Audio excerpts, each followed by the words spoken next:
اداء جيد، فازوا بهدفين مقابل شيء على منتخب قوي بلجيكا.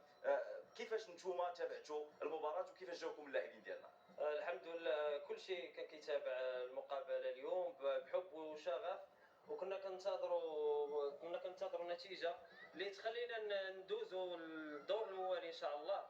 والحمد لله اليوم المنتخب قدم مباراه جميله وفرح المغاربه داخل الوطن وخارج الوطن، ونتمنى لهم التوفيق في المباراه القادمه امام كندا والعبور للدور الموالي ان شاء الله وديما مغرب. نعم، اذا المنتخب المغربي فرحنا كاملين اليوم.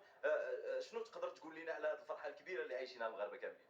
خويا هادشي ما يمكنش، هادشي بزاف بانت خدمه المدرب بزاف، الدراري لعبوا بروح بزاف، وان شاء الله بقات لنا الماتش الجاي ان شاء الله وندوزو وديما مغرب ديما مغرب.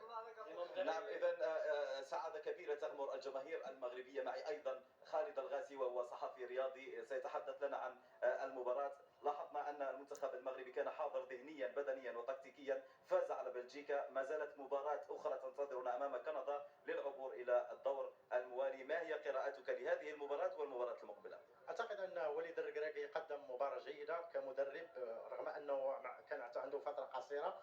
كنظن انه النهج التكتيكي باش لعب المباراه، باش ندافع على الخصم، باش ضغط على الخصم، ولعب باسلوب يعني دفاعي وهجومي، واعتمد على لاعبين، واللاعبين تاعهم اعتمدوا على روح قتاليه عاليه، وبالاخص يعني الدفاع، وبالاخص الحارس المحمدي اللي قدم مباراه رائعه رغم ان الحدث الطارئ ديال غياب بونو. وكنعتقد بان بهذا الاسلوب هذا باش غادي وليد الركراكي ان شاء الله يقدر يربح المباراه الجايه، ولما لا تحقق 3 النقاط ويتصدر يعني المجموعه، ويمر المنتخب الوطني الدور الثاني ويرجع لنا ذكريات من المكسيك و86.